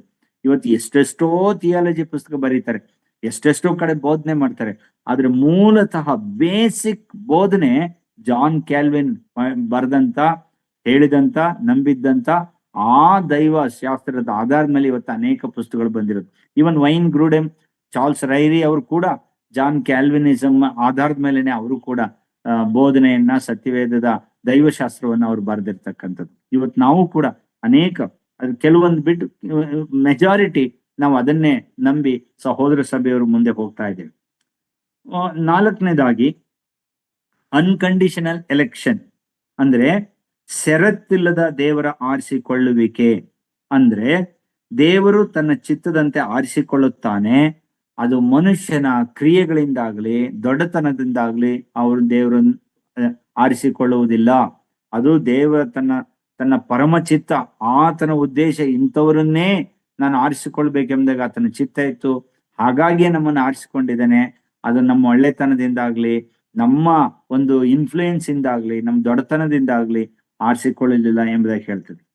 ಮತ್ತು 5ನೇದಾಗಿ ಲಿಮಿಟೆಡ್ ಅಟೋನ್ಮೆಂಟ್, ನಿಯಮಿತ ಯಜ್ಞ ಎಂಬುದಾಗಿ. ಏನ್ ಹಂಗಂದ್ರ ಅರ್ಥ ಅಂದ್ರೆ, ಯೇಸು ಸ್ವಾಮಿಯ ಯಜ್ಞ ತಾನು ಪೂರ್ವದಲ್ಲಿ ಆರಿಸಿಕೊಂಡವರಿಗಾಗಿ ಮಾತ್ರ ಎಂಬುದಾಗಿ ಹೇಳ್ತಾರೆ. ಬಹುಶಃ ಇದನ್ನ ನಮ್ಮ ಸಹೋದರ ಸಭೆಯಲ್ಲಿ ಬಹಳಷ್ಟು ಜನ ನಾವು ನಂಬುವುದಿಲ್ಲ. ಏನಂದ್ರೆ ಹಾಗಂದ್ರೆ ಏನರ್ಥ, ಯಾರ್ಯಾರು ರಕ್ಷಣೆ ಹೊಂದಬೇಕೆಂಬುದಾಗಿ ದೇವ್ರು ಮೊದಲೇ ನಿಗದಿ ಮಾಡಿದ್ದ, ಯೇಸು ಸ್ವಾಮಿ ಸಿಲುಬೆ ಮೇಲೆ ಸತ್ತಿದ್ದು ಇಂಥವರಿಗಾಗಿ ಮಾತ್ರ ಎಂಬುದಾಗಿ ಹೇಳ್ತಾರೆ. ಬಹುಶಃ ನಾನು ಇದನ್ನು ಒಪ್ಪುವುದಿಲ್ಲ. ಯಾಕಂದ್ರೆ ಯೇಸು ಸ್ವಾಮಿ ತನ್ನ ಪ್ರಾಣವನ್ನು ಕೊಟ್ಟು ಯಜ್ಞಾರ್ಪಿತನಾದದ್ದು ಲೋಕದ ಎಲ್ಲ ಜನರಿಗಾಗಿ, ಎಲ್ರಿಗಾಗಿ. ಅವ್ರು ನಂಬಿಲ್ಲ ಅಷ್ಟೇನೆ, ಆದ್ರೆ ಈ ಎಲ್ಲಾ ಜಾತಿ ಕುಲ ಬಣ್ಣ ಭಾಷೆಯವರಿಗಾಗಿ ಯೇಸು ಸ್ವಾಮಿ ಕೊಟ್ಟಿದ್ದು. It was not limited, it was unlimited. ದೇವರು ಯಾರಿಗೂ ಬಿಡ್ಲಿಲ್ಲ, ಇಂಥವ್ರಿಗಿಲ್ಲ ಅಂತ ಹೇಳಿಲ್ಲ, ಎಲ್ಲರಿಗೋಸ್ಕರ ಆತನು ತನ್ನ ಪ್ರಾಣವನ್ನು ಕೊಟ್ಟ ಎಂಬುದಾಗಿ ನಾವು ನಂಬ್ತೇನೆ. ಸತ್ಯವೇದ ಹಾಗೆ ಹೇಳ್ತದೆ. ಮತ್ತು 6ನೇದಾಗಿ ಇರ್ರೆಸಿಸ್ಟಬಲ್ ಗ್ರೇಸ್, ವಿರೋಧಿಸಲಾಗದಂತ ಕೃಪೆ. ಹಾಗಂದ್ರೆ ಏನು? ತಾನು ಆರಿಸಿಕೊಂಡವರು ದೇವರ ಕೃಪೆಯನ್ನು ವಿರೋಧಿಸಲಾರರು. ಯಾರ್ಯಾರು ದೇವರಿಂದ ಆರಿಸಲ್ಪಡ್ತಾರೋ, ರಕ್ಷಣೆ ಹೊಂದಲಿಕ್ಕೆ ದೇವರು ಆರಿಸಿಕೊಳ್ತಾನೋ, ತನ್ನ ರಕ್ಷಣೆ ಕೊಡ್ತಾನೋ, ಅದನ್ನ ಯಾರು ವಿರೋಧಿಸಲಾಗುವುದಿಲ್ಲ. ಇರ್ರೆಸಿಸ್ಟಬಲ್, ಅದು ದೇವ್ರ ಆಯ್ಕೆ ಮಾಡಿದ್ರೆ ಆತನ ರಕ್ಷಣೆ ಹೊಂದ್ತಾನೆ ಅಂತ. ದೇವ್ರ ಆಯ್ಕೆ ಮಾಡ್ಕೊಳ್ದಿದ್ರೆ ಅವನ್ ಏನ್ ಮಾಡಿದ್ರು ಸುವಾರ್ತೆ ಹೇಳಿದ್ರು ಅವ್ನು ನಂಬೋದಿಲ್ಲ ಅಂತ ಅರ್ಥ. ಹಾಗೆ ಜಾನ್ ಕ್ಯಾಲ್ವಿನ್ ಅವ್ರು ಹೇಳ್ತಾ ಬಂದ್ರು. ಮತ್ತು 7ನೇದಾಗಿ ಪರ್ಸಿವೆರೆನ್ಸ್ ಆಫ್ ದ ಸೈಂಟ್, ಅಥವಾ ವಿಶ್ವಾಸಿಯು ತನ್ನ ರಕ್ಷಣೆಯನ್ನು ಕಳೆದುಕೊಳ್ಳುವುದಿಲ್ಲ. ಅಂದ್ರೆ ಒಮ್ಮೆ ಯೇಸು ಸ್ವಾಮಿಯನ್ನ ರಕ್ಷಕನಾಗಿ ಸ್ವೀಕಾರ ಒಬ್ಬ ವ್ಯಕ್ತಿ ಮಾಡಿದ್ರೆ ಅದು ಮುಗಿದೋಯ್ತು.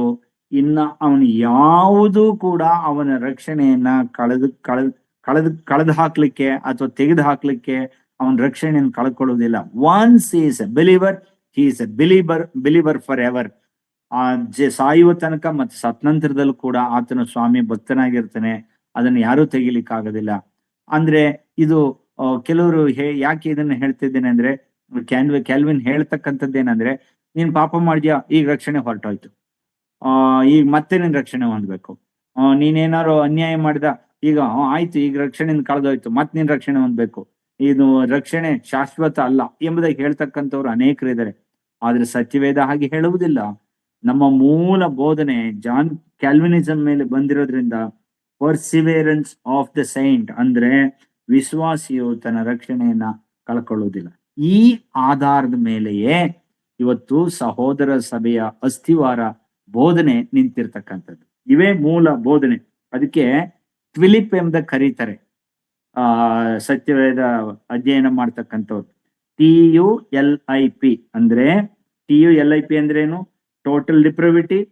ಯು ಅಂದ್ರೆ ಅನ್ಕಂಡೀಷನಲ್ ಎಲೆಕ್ಷನ್, ಎಲ್ ಅಂದ್ರೆ ಲಿಮಿಟೆಡ್ ಅಟೋನ್ಮೆಂಟ್, ಮತ್ತೆ ಐ ಅಂದ್ರೆ ಇರ್ರೆಸಿಸ್ಟಬಲ್ ಗ್ರೇಸ್, ಪಿ ಅಂದ್ರೆ ಪರ್ಸಿವೇರ್ ಆಫ್ ಸೈಂಟ್. ಇದನ್ನ ಥಿಯಾಲಜಿನಲ್ಲಿ ನೀವು ಒಂದ್ ವೇಳೆ ಬೈಬಲ್ ಕಾಲೇಜಲ್ಲಿ ಕಲಿಯುವಾಗ ಬಹಳ ವಿವರವಾಗಿ ಹೇಳ್ತಾ ಬರ್ತಾರೆ.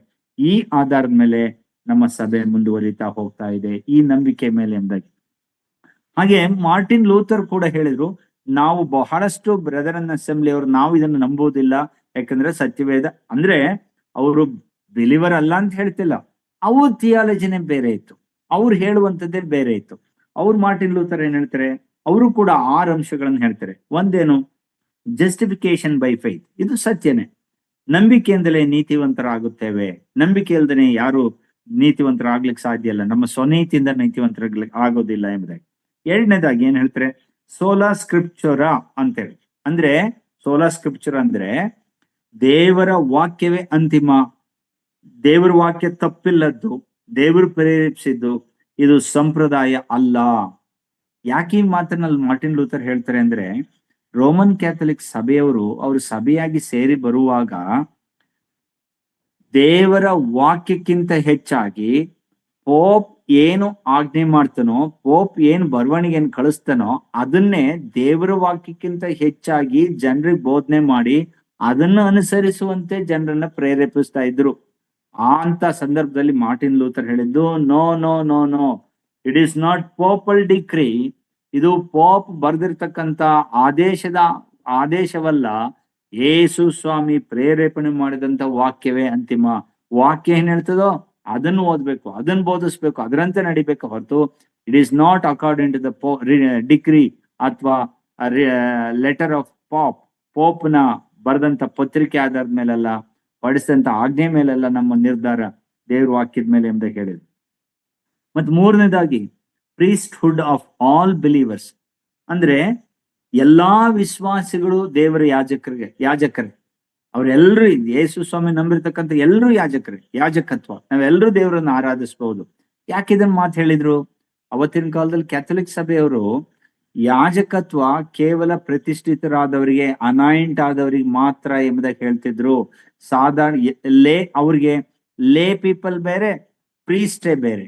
ಪ್ರೀಸ್ಟ್ ಅಂತ ಅಂದ್ರೆ ಅವ್ರು ಅಭಿಷೇಕಿಸಲ್ಪಟ್ಟವರು, ಇನ್ನು ಉಳಿದಂತವ್ರೆಲ್ಲರೂ ಸಾಧಾರಣ ಜನರು. ಅದಕ್ಕೋಸ್ಕರವಾಗಿ ಅವ್ರ ಸಭೆಯಲ್ಲಿ ತೆರೆ ಹಾಕ್ತಾ ಇದ್ರು. ಆ ತೆರೆಯನ್ನ ದಾಟಿ ಸಾಧಾರಣ ಜನರು ಆ ಕಡೆ ಹೋಗುವಾಗಿಲ್ಲ, ಅವರು ಕೂಡ ಈ ಕಡೆ ಬರ್ತಿರ್ಲಿಲ್ಲ. ಯಾಕಂದ್ರೆ ಅವರು ಪ್ರತಿಷ್ಠಿಸಲ್ಪಟ್ಟವರು, ಇವರು ಸಾಧಾರಣವಾದ ಜನರು ಎಂಬುದಾಗಿ ಹೇಳಿ, ಹಾಗಾಗಿ ಇವರು ಯಾಜಕರಲ್ಲ, ಪ್ರೀಸ್ಟ್ಗಳು ಮಾತ್ರ ಯಾಜಕರು ಎಂಬುದಾಗಿ ಕ್ಯಾಥಲಿಕ್ ಸಭೆ ಹೇಳ್ತಾ ಇತ್ತು. ಅದನ್ನೇ ನಂಬಿತ್ತು. ಮಾರ್ಟಿನ್ ಲೂಥರ್ ಹೇಳಿದ್ದು, ದೇವ್ರ ವಾಕ್ಯ ಹಾಗೆ ಹೇಳುವುದಿಲ್ಲ. ಪ್ರೀಸ್ಟ್ಹುಡ್ ಆಫ್ ಆಲ್ ಬಿಲೀವರ್ಸ್, ಎಲ್ಲಾ ವಿಶ್ವಾಸಿಗಳು ದೇವರನ್ನ ಆರಾಧನೆ ಮಾಡುವಂತ ಹಕ್ಕಿದೆ. ಎಲ್ರು ನಾವು ವಿಶ್ವಾಸಿಗಳೇ. ತೆರೆ ಅಂತಕ್ಕಂಥದ್ದೇ ಇಲ್ಲ. ಪ್ರೀಸ್ಟ್ ಬೇರೆ, ಲೇ ಪೀಪಲ್ ಬೇರೆ, ಸಾಧಾರಣವಾದ ಜನರು, ಯಾಜಕರು ಎಂಬತಕ್ಕಂಥ ವರ್ಗ ಇಲ್ಲವೇ ಇಲ್ಲ. ಎಲ್ರು ದೇವರನ್ನ ಆರಾಧನೆ ಮಾಡ್ತಕ್ಕಂಥವ್ರು ಎಂಬ ಹೇಳಿದ್ರು. ನಾಲ್ಕನೇದಾಗಿ ಥಿಯಾಲಜಿ ಆಫ್ ದ ಕ್ರಾಸ್. ಹಾಗಂದ್ರೆ ಏನರ್ಥ? ಕ್ರಿಸ್ತನ ಶಿಲುಬೆಯ ಯಜ್ಞದಿಂದಲೇ ಹೊರತು ಮನುಷ್ಯನ ಯಾವ ಸಾಧನೆಯಿಂದಲೂ, ದೊಡ್ಡತನದಿಂದಲೂ ಅಥವಾ ಶ್ರೀಮಂತಿಕೆಯಿಂದಲೂ ರಕ್ಷಣೆ ಹೊಂದಲಿಕ್ಕೆ ಅಸಾಧ್ಯ. ಅದು ಶಿಲುಬೆಯ ಯಜ್ಞವೇ ಹೊರತು ಬೇರೆ ಯಾವುದರಿಂದಲೂ ಅಲ್ಲ ಎಂಬುದಾಗಿ ಹೇಳಿದ್ರು. ಐದನೇದಾಗಿ ಪ್ರೆಸೆನ್ಸ್ ಆಫ್ ಕ್ರೈಸ್ಟ್. ಏನು ಪ್ರೆಸೆನ್ಸ್ ಆಫ್ ಕ್ರೈಸ್ಟ್? ದಯಮಾಡಿ ಇರ್ತಕ್ಕಂಥ ಎಲ್ಲ ಸಹೋದರರೇ ಗಮನ ಕೊಟ್ಟು ಕೇಳ್ರಿ. ಪ್ರೆಸೆನ್ಸ್ ಆಫ್ ಕ್ರೈಸ್ಟ್ ಎಂಬುದಾಗಿ ಮಾರ್ಟಿನ್ ಲೂಥರ್ ಹೇಳಿದಂತ ಉದ್ದೇಶ ಏನು ಅಂದ್ರೆ, ಸ್ವಲ್ಪ ಇದನ್ನ ನಾನು ಆಳವಾಗಿ ಕೇಳಿಸ್ಕೊಳ್ಬೇಕೆಂಬುದಾಗಿ ನಾನು ಆಸೆ ಪಡ್ತೇನೆ. ನಾವು ವಾರದ ಮೊದಲನೇ ದಿನ ಅಂದ್ರೆ ಭಾನುವಾರ ದೇವರನ್ನ ಆರಾಧನೆ ಮಾಡ್ಲಿಕ್ಕಾಗಿ ನಾವು ಸೇರಿ ಬರ್ತೇವೆ, ಸಭೆಯಾಗಿ ಸೇರಿ ಬರ್ತೇವೆ. ಸಭೆಯಾಗಿ ಸೇರಿ ಬಂದಾಗ ನಾವು ರೊಟ್ಟಿ ಮುರಿಯುವ ಕ್ರಮವನ್ನ ನಾವು ಅನುಸರಿಸ್ತೇವೆ. ಈ ರೊಟ್ಟಿ ಮುರಿಯುವ ಕ್ರಮ ದೇವ್ರ ವಾಕ್ಯ ಏನ್ ಹೇಳ್ತದೆ? ನಾವು ಸಭೆಯಾಗಿ ಎಲ್ಲಿ ಇಬ್ಬರಾಗ್ಲಿ ಮೂವರಾಗ್ಲಿ ಸೇರಿ ಬರುತ್ತೀರ, ನನ್ನ ಹೆಸರಿನಲ್ಲಿ ಸೇರಿ ಬರುತ್ತೀರ, ಅವ್ರ ಮಧ್ಯದಲ್ಲಿ ನಾನಿದ್ದೇನೆ ಎಂಬುದಾಗಿ ದೇವರ ಪ್ರಸನ್ನತೆ ಅಲ್ಲಿದೆ. ಮತ್ತೆ ಪ್ರಕಟಣೆ ಪುಸ್ತಕದಲ್ಲಿ ಹೇಳ್ತದೆ, ಸಭಾ ಮಧ್ಯದಲ್ಲಿ ಆತನು ತಿರುಗಾಡುತ್ತಿದ್ದಾನೆ ಎಂಬುದಾಗಿ ಹೇಳ್ತದೆ. ಅಂದ್ರೆ ದೇವರ ಪ್ರಸನ್ನತೆಯನ್ನ ನಾವು ಅನುಭವಿಸ್ತೇವೆ. ಆ ದೇವರ ಪ್ರಸನ್ನತೆ ದೇವಜನರ ಮಧ್ಯದಲ್ಲಿ ಇರ್ತದೆ. ಅದು ನೀವು ದೇವ್ರ ವಾಕ್ಯ ಹಾಗೆ ಹೇಳ್ತದೆ.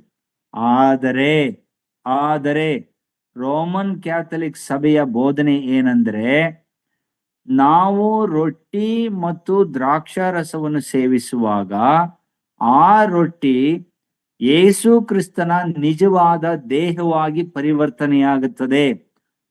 ಅಲ್ಲಿರುವಂತ ದ್ರಾಕ್ಷಾರಸ ಯೇಸು ಕ್ರಿಸ್ತನ ನಿಜವಾದ ರಕ್ತವಾಗಿ ಪರಿವರ್ತನೆಯಾಗುತ್ತದೆ ಎಂಬತಕ್ಕಂಥ ಬೋಧನೆ ಮಾಡ್ತಾರೆ. ಅದಕ್ಕೆ ಥಿಯಾಲಜಿನಲ್ಲಿ ಟ್ರಾನ್ಸ್ಸಬ್ಸ್ಟಾನ್ಸಿಯೇಷನ್ ಎಂಬ ಕರೀತಾರೆ. ಇನ್ನೊಂದ್ಸರಿ ಹೇಳ್ತೇನೆ, ಇಟ್ ಈಸ್ ಕಾಲ್ಡ್ ಟ್ರಾನ್ಸ್ಸಬ್ಸ್ಟಾನ್ಸಿಯೇಷನ್. ಅಂದ್ರೆ ಆ ರೊಟ್ಟಿ ನಿಜವಾದ ಯೇಸು ಕ್ರಿಸ್ತನ ದೇಹದ ಒಂದು ತುಂಡು. ಈ ದ್ರಾಕ್ಷಾರಸ ಯೇಸು ಕ್ರಿಸ್ತನು ಆ ದಿನ ಸುರಿಸಲ್ಪಟ್ಟ ರಕ್ತವಾಗಿ ಮಾರ್ಪಡುತ್ತದೆ ಎಂಬ ಹೇಳ್ತಾರೆ. ಅದಕ್ಕೋಸ್ಕರವಾಗಿ ಅವರು ಸ್ವೀಕರಿಸುವಾಗ ಈ ತಿಳುವಳಿಕೆ ಗೊತ್ತಿರುವವರು ಕಚ್ಚುವುದಿಲ್ಲ. ಯೇಸು ಸ್ವಾಮಿ ಶರೀರಕ್ಕೆ ನೋವಾಗ್ತದೆ ಎಂಬ ಹೇಳ್ತಾರೆ. ಮತ್ತೆ ರಕ್ತವನ್ನ ನಾವು ಭುಜಿಸ್ತಾ ಇದ್ದೇವೆ, ರಕ್ತವಾಗಿದೆ, ಇದು ರಕ್ತ ಎಂಬ ಕುಡಿತಾರೆ. ಯೇಸು ಸ್ವಾಮಿ ಎಲ್ಲೂ ಕೂಡ ಹಾಗೆ ಹೇಳಲಿಲ್ಲ. ಇದು ಹೊಸ ಒಡಂಬಡಿಕೆಯನ್ನ ಸೂಚಿಸುವಂತ ಸೂಚನೆ ಎಂಬ ಹೇಳಿದೆ. ಇದು ರೊಟ್ಟಿ, ಅದು ದ್ರಾಕ್ಷಾರಸವೇ, ಆದ್ರೆ ಇದು ನನ್ನ ದೇಹವನ್ನು ರಕ್ತವನ್ನು ಸೂಚಿಸ್ತದೆ ಎಂಬ ಹೇಳಿದ್ರೆ ಅದು ಟ್ರಾನ್ಸ್ಸಬ್ಸ್ಟಾನ್ಸಿಯೇಷನ್ ಆಗುವುದಿಲ್ಲ. ಅದು ರೊಟ್ಟಿಯೇ, ಅದು ದ್ರಾಕ್ಷಾರಸವೇ, ಆದ್ರೆ ಅದನ್ನ ಸೂಚನೆಗಾಗಿ ನಾವು ಅನುಸರಿಸ್ತೇವೆ. ಅದಕ್ಕೋಸ್ಕರವಾಗಿ ಅವ್ರು ಹೇಳಿದ್ದು ಕರ್ತನ ಮೇಜಿನಲ್ಲಿ ಯೇಸು ಸ್ವಾಮಿಯ ಪ್ರಸನ್ನತೆ ಇದೆ, ಆದರೆ ರೊಟ್ಟಿ ದೇಹವಾಗಿ, ರಕ್ತ ದ್ರಾಕ್ಷರಸ ರಕ್ತವಾಗಿ ಮಾರ್ಪಡುವುದಿಲ್ಲ ಎಂಬುದಾಗಿ ಹೇಳಿದಂತ ಮೊದಲನೇ ಅವರು ಮಾರ್ಟಿನ್ ಲೂಥರ್ ಅವರು. ಮತ್ತು ಆರನೇದಾಗಿ ಮತ್ತು ಕಡೆದಾಗಿ ಲಾ ಅಂಡ್ ಗ್ರೇಸ್ ಏನಂತ ಹೇಳಿದ್ರು? ಧರ್ಮಶಾಸ್ತ್ರ ಮತ್ತು ಸುವಾರ್ತೆ. ಹಾಗಂದ್ರೆ ಏನು? ಧರ್ಮಶಾಸ್ತ್ರ ಯಾವತ್ತೂ ನಮ್ಮನ್ನು ಪಾಪ ಮತ್ತು ನ್ಯಾಯ ತೀರ್ಪಿಕೆ ಕುರಿತಾಗಿ ನಮಗೆ ಹೇಳ್ತದೆ, ಆದ್ರೆ ಸುವಾರ್ತೆ ಕೃಪೆ ಮತ್ತು ಕ್ಷಮಾಪಣೆ ಕುರಿತಾಗಿ ಹೇಳ್ತದೆ ಎಂಬುದಾಗಿ ಹೇಳಿದಂತವ್ರು ಮಾರ್ಟಿನ್ ಲೂಥರ್. ನಾನು ಹೆಚ್ಚಿನ ವಿವರಣೆ ಮಾಡ್ಲಿಕ್ಕೆ ಹೋಗೋದಿಲ್ಲ. ಕೆಲವರಿಗೆ ಇದು ತಲೆಗೆ ಹೋಗ್ತದೋ ಹೋಗಲ್ವೋ ಗೊತ್ತಿಲ್ಲ. ಏನಿದ್ರ ಅರ್ಥ ಅಂದ್ರೆ, ಇವತ್ತ ಇಡೀ ಥಿಯಾಲಜಿ ನಾವು ಯಾವ ಬೈಬಲ್ ಕಾಲೇಜಲ್ಲಿ 10 ವರ್ಷ 20 ವರ್ಷ ಏನೇ ಓದಿದ್ರು ಅವೆಲ್ಲವೂ ಕೂಡ ಈ ಇಬ್ರು ಬರೆದಂತ ಬೋಧನೆ ಮೇಲೆ, ಮಾರ್ಟಿನ್ ಲೂಥರ್ ಮತ್ತು ಜಾನ್ ಕ್ಯಾಲ್ವಿನ್ ಬರೆದಂತ ಆ ಬೋಧನೆ ಆಧಾರದ ಮೇಲೆ ಇವತ್ತ ಎಲ್ಲ ಬೋಧನೆ ನಡೀತಾ ಇರೋದು. ನಾವು ಬಹಳಷ್ಟು ಬ್ರದರನ್ ಅಸೆಂಬ್ಲಿಯವರು ಜಾನ್ ಕ್ಯಾಲ್ವಿನ್ ಥಿಯಾಲಜಿಯನ್ನ ಒಪ್ಪಿಕೊಂಡು ನಾವು ಅದನ್ನು ಅನುಸರಿಸ್ತಾ ಬರ್ತೇವೆ. ಹೀಗೆ ಸಭೆ ಎಂಬತಕ್ಕಂಥದ್ದು ಪ್ರಾರಂಭವಾಗಿ ಇಲ್ಲಿಯ ತನಕ ಅದು ನಡ್ಕೊಂಡು ಬರ್ತಾ ಇದೆ. ನನ್ನ ಪ್ರೀತಿ ದೇವಜನರೇ, ನಾನು ಈ ದಿನ ಮುಕ್ತಾಯ ಮಾಡೋದಕ್ಕಿಂತ ಮುಂಚಿತವಾಗಿ ನಾನು ನಿಮ್ಮೆಲ್ರಿಗೂ ನಾನು ಕೇಳ್ಕೊಳ್ತಕ್ಕಂಥದ್ದೆಷ್ಟೇ, ನಾನು ಇದನ್ನ ಹೇಳುವಾಗ ಯಾರು ಕೂಡ ನಾವು ಇಮ್ಮೆಚೂರ್ ಅಥವಾ ನಮ್ಗೆ ಆತ್ಮಿಕವಾದಂತ ಪರಿಪಕ್ವತೆ ಇಲ್ಲ ಎಂಬುದಾಗಿ ನಾನು ಹೇಳ್ತಾ ಇಲ್ಲ. ನಾವೆಲ್ಲರೂ ಆತ್ಮಿಕವಾಗಿ ಪರಿಪಕ್ವವಾದವರೇ. ಆದರೂ ಕೂಡ ನಾನೊಬ್ಬ ದೇವರ ಸೇವಕನಾಗಿ ಕಂಡಂತ ಸತ್ಯ ಏನು ಅಂದ್ರೆ, ನಮ್ಮಲ್ಲಿ ಅದರಲ್ಲೂ ನಮ್ಮ ಸಹೋದರ ಸಭೆಗಳಲ್ಲಿ ಬಹಳಷ್ಟು ಜನಕ್ಕೆ ಇದು ಕ್ರಿಸ್ತನ ರಕ್ತದಿಂದ ತೊಳೆಯಲ್ಪಟ್ಟಂತ, ಕ್ರಿಸ್ತನ ರಕ್ತ ಕ್ರಯವನ್ನು ಕೊಂಡುಕೊಳ್ಳಲ್ಪಟ್ಟಂತ ಸಭೆ ಎಂಬತಕ್ಕಂಥ ಅನೇಕರಿಗೆ ತಲೆಯಲ್ಲಿ ಅದಿಲ್ಲ. ಸಭೆ ಎಂಬುದಾಗಿ ಹೇಳಿದ್ರೆ ಅನೇಕರಿಗೆ ಆಟ ಆಡುವ ಸ್ಥಳ, ಅನೇಕರಿಗೆ ಸಭೆ ಎಂಬುದಾಗಿ ಹೇಳುವಾಗ ಅವರು ರಾಜಕೀಯ ಮಾಡುವ ಸ್ಥಳ, ಸಭೆ ಎಂಬುದಾಗಿ ಹೇಳಿದ್ರ ಅರ್ಥ ಅವ್ರಿಗೆ ಅನೇಕರಿಗೆ ಇದೊಂದು ಮನೋರಂಜನೆಗೆ, ಒಂದು ರಿಕ್ರಿಯೇಷನ್ಗೆ ಸೇರಿ ಬರುವಂತ ಸ್ಥಳವೋ ಎಂಬಂತೆ ನಡ್ಕೊಳ್ಳುವುದನ್ನ ನಾವು ಕಣ್ಣಾರೆ ನೋಡ್ತಾ ಇದ್ದೀವಿ. ಅನೇಕರಿಗೆ ಸಭೆ ಅವರು ಏನೋ ಒಂದು ಸೇರಿ ಬರೋಣಕ್ಕೆ, ನೋಡ್ಲಿಕ್ಕೆ, ತಮ್ಮ ಪರಿಚಯಸ್ಥರನ್ನ ಬೇಕಾದವ್ರನ್ನ ಮಾತಾಡಿಸ್ಲಿಕ್ಕೆ, ನೋಡ್ಲಿಕ್ಕೆ ಬರುವಂತ ಸ್ಥಳವಾಗಿ ಅನೇಕರು ಇವತ್ತು ಆ ರೀತಿಯಾಗಿ ನೋಡ್ತಾರೆ. ನಾವೆಲ್ಲರೂ ತಿಳ್ಕೊಳ್ಬೇಕು, ನಂಬ್ಲಿ ನಾವು ನಂಬದೆ ಹೋಗ್ಲಿ, ನಾವು ಇವತ್ತು ಆಟ ಆಡ್ಲಿ, ಯಾವುದೇ ರೀತಿಯ ವ್ಯತ್ಯಾಸವಾಗಿ ನಾವು ಮಾಡ್ಲಿ, ಒಂದು ದಿನ ಕರ್ತನ ಮುಂದೆ ನಾವೆಲ್ಲರೂ ಕೂಡ ಇದಕ್ಕೆ ಉತ್ತರ ಕೊಡ್ಬೇಕಾಗ್ತದೆ. ಯಾಕಂದ್ರೆ ಚರ್ಚ್ ಎಂಬತಕ್ಕಂಥದ್ದು ಸಾಧಾರಣವಾದದ್ದಲ್ಲ, ಯೇಸು ಕ್ರಿಸ್ತನ ರಕ್ತದಿಂದ ಪ್ರೋಕ್ಷಿತವಾದದ್ದು. ಇದು ಯೇಸು ಕ್ರಿಸ್ತನ ರಕ್ತದಿಂದ ಪ್ರೋಕ್ಷಿತವಾಗಿರ್ತಕ್ಕಂಥದ್ದು, ಪವಿತ್ರಾತ್ಮನಿಂದ ಪ್ರತಿಷ್ಠೆ ಹೊಂದಿಸಲ್ಪಟ್ಟಿರ್ತಕ್ಕಂಥದ್ದು, ತಂದೆಯಾದ ದೇವರು ತನ್ನ ಭವಿಷ್ಯ ಜ್ಞಾನಾನುಸಾರವಾಗಿ ಆರಿಸಿಕೊಳ್ಳಲ್ಪಟ್ಟಂತಾರೆ ಹೊರತು ಸಾಧಾರಣವಾಗಿ ಯಾವುದೋ ಒಂದು ಕಮಿಟಿ ಜನ ಅಲ್ಲ, ಯಾವುದೋ ಒಂದು ಇಲ್ಲಿ ಸಂಘ ಸಂಸ್ಥೆಯವರು ಸೇರಿ ಬರುವಂತದ್ದಲ್ಲ. ಯೇಸು ಸ್ವಾಮಿಯ ರಕ್ತದಿಂದ ತೊಳೆಯಲ್ಪಟ್ಟವ್ರು ನಾವು ಸೇರಿ ಬರ್ತಾ ಇದ್ದೇವೆ. ನಾವು ಇತರರ ಬಗ್ಗೆ ಅಲ್ಲಿ ಮಾತಾಡುವಾಗ ಎಷ್ಟು ಜಾಗರೂಕರಾಗಿರ್ಬೇಕು. ಯಾಕಂದ್ರೆ ಅವ್ರು ಯೇಸು ಸ್ವಾಮಿಯ ರಕ್ತದಿಂದ ತೊಳೆಯಲ್ಪಟ್ಟವ್ರು ಅಂತಕ್ಕಂಥ ನಂಬಿಕೆ ನಾವಿದ್ರೆ ನಾವ್ ಇನ್ನೊಬ್ಬರ ಬಗ್ಗೆ ಹಗುರವಾಗಿ ಮಾತಾಡುವುದಿಲ್ಲ, ಇನ್ನೊಬ್ಬರನ್ನ ಕೀಳಾಗಿ ನೋಡುವುದಿಲ್ಲ. ಯಾಕಂದ್ರೆ ಅವರೆಲ್ಲರೂ ಕೂಡ ಸ್ವಾಮಿಯ ರಕ್ತದಿಂದ ಕೊಂಡುಕೊಳ್ಳಲ್ಪಟ್ಟಂತವ್ರು. ನಮ್ಮ ಹಣದಿಂದಾಗ್ಲಿ, ನಮ್ಮ ಜ್ಞಾನ, ನಮ್ಮ ಬುದ್ಧಿವಂತಿಕೆಯಿಂದಾಗ್ಲಿ, ನನ್ನ ವಾಕ್ಚಾತುರ್ಯದಿಂದಾಗ್ಲಿ ಯಾರು ಬಂದವರಲ್ಲ, ದೇವರ ಭವಿಷ್ಯ ಜ್ಞಾನಾನುಸಾರವಾಗಿ ಆರಿಸಲ್ಪಟ್ಟಂತವ್ರು. ಒಂದು ವೇಳೆ ನಮ್ಮೆಲ್ರಿಗೂ ಆ ಸ್ವಾಮಿಯ ಸಭೆ ಆತನ ರಕ್ತದಿಂದ ಕೊಂಡುಕೊಳ್ಳಲ್ಪಟ್ಟಿರ್ತಕ್ಕಂಥದ್ದು ಎಂಬತಕ್ಕಂಥ ಆಲೋಚನೆ ಎಲ್ಲವಾಗ್ಲೂ ನಮ್ಮ ಸಭೆ ತಲೆಗೆ ಬರುವುದಾದ್ರೆ ಸಭೆಯಲ್ಲಿ ಎಷ್ಟು ಗಂಭೀರವಾಗಿ ನಾವು ನಡ್ಕೊಳ್ತೇವೆ, ನಾವು ಮಾತಾಡುವಾಗ ಎಷ್ಟು ಯೋಚನೆ ಮಾಡಿ ಮಾತಾಡ್ತೇವೆ, ನಾವು ಅನ್ಯೋನ್ಯತೆ ಹೊಂದುವಾಗ, ಇನ್ನೊಬ್ಬರಿಗೆ ಪ್ರೋತ್ಸಾಹಿಸುವಾಗ, ಮಾತಾಡುವಾಗ ಎಷ್ಟು ಗಂಭೀರವಾಗಿ ನಾವು ಮಾತಾಡ್ತೇವೆ. ನನ್ಗೆ ತುಂಬಾ ಮನಸ್ಸಿಗೆ ದುಃಖ ಆಗ್ತದೆ ಕೆಲವ್ರು ಮಾತಾಡೋದನ್ನ ನೋಡಿದೆ, ಅವನ ಮತ್ತೆ ಅವಳ ಹಿಂಗ್ ಮಾತಾಡುವಾಗ, ಅಯ್ಯೋ ಅವರು ಈ ಸ್ವಾಮಿಯ ರಕ್ತದಿಂದ ಶುದ್ಧೀಕರಿಸಲ್ಪಟ್ಟಂತವ್ರು, ನಿಮಗೂ ನನಗೂ ಆಗಿ ಹೇಳಲಿಕ್ಕೆ ಯಾವ ಹಕ್ಕಿದೆ? ಏಕವಚನದಲ್ಲಿ ಮಾತಾಡುವಂತ ಯಾವುದೇ ಹಕ್ಕು ನಮಗಿಲ್ಲ. ಯೇಸು ಸ್ವಾಮಿ ಎಂದೂ ಕೂಡ ಹಾಗೆ ಯಾರನ್ನು ಕರೀಲಿಲ್ಲ, ಹಾಗೆ ಕರೆಯುವುದುಂಟು ಇವತ್ತು ಕೂಡ. ಮತ್ತೆ ಸಭೆ ಅಂತ ಹೇಳಿದ್ರೆ ಅನೇಕರಿಗೆ ಬೇಜವಾಬ್ದಾರಿ, ಅಯ್ಯೋ ಹೋಗ್ಬೇಕಾ, ಇವ್ರು ಅಪ್ಪ ಅಮ್ಮ ಬಲವಂತ ಮಾಡ್ತಾರೆ ಅಂತಲೋ, ಅಥವಾ ಎಲ್ಲಿ ಹಿರಿಯರು ಕೇಳ್ತಾರೆ ಅಂತಲೋ, ಅಥವಾ ಸೇವಕರು ಕೇಳ್ತಾರೆ ಅಂತಲೋ, ಅಥವಾ ಭಾನುವಾರ ಬಂತಲ್ಲ ಅಂತಲೋ, ಹೀಗೆ ಹೋಗ್ತಕ್ಕಂಥವ್ರು ಅವರು ನಿಜವಾಗ್ಲೂ ಇವತ್ತು ಸಭೆಯನ್ನು ಅರ್ಥ ಮಾಡಿಕೊಂಡಿಲ್ಲ. That is not the church. Church has its own respect and honor.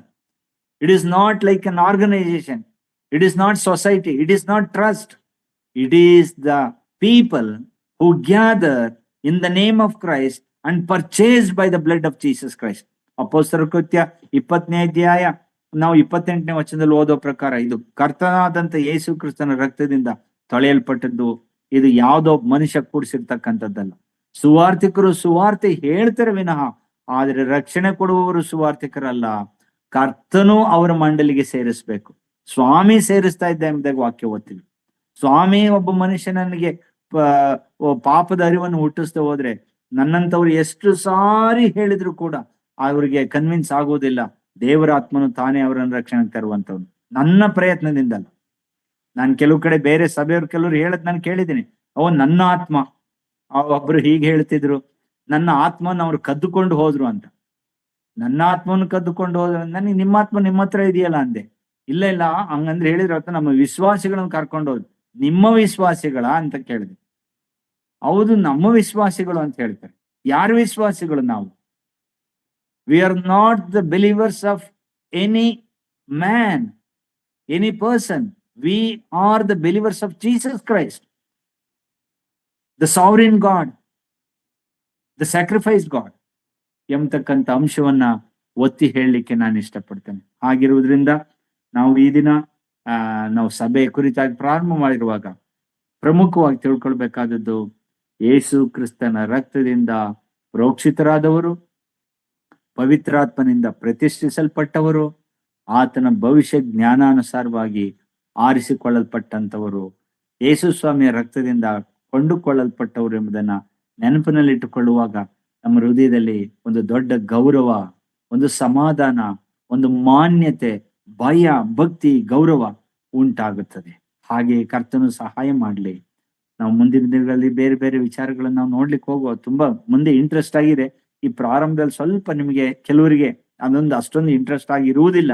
ಆದ್ರೆ ಸಭೆ ಅದು ಕರ್ತನು ಕಟ್ಟಿದಂತ ಸಭೆ ಹೊರತು ಮನುಷ್ಯರಲ್ಲ ಎಂಬುದಾಗಿ ಹೇಳಿ ಈ ವಾಕ್ಯವನ್ನ ನಾನು ಇಲ್ಲಿ ಮುಗಿಸ್ತೇನೆ. ಕರ್ತನ ನಾಮಕ್ಕೆ ಮಹಿಮೆ ಉಂಟಾಗಲಿ.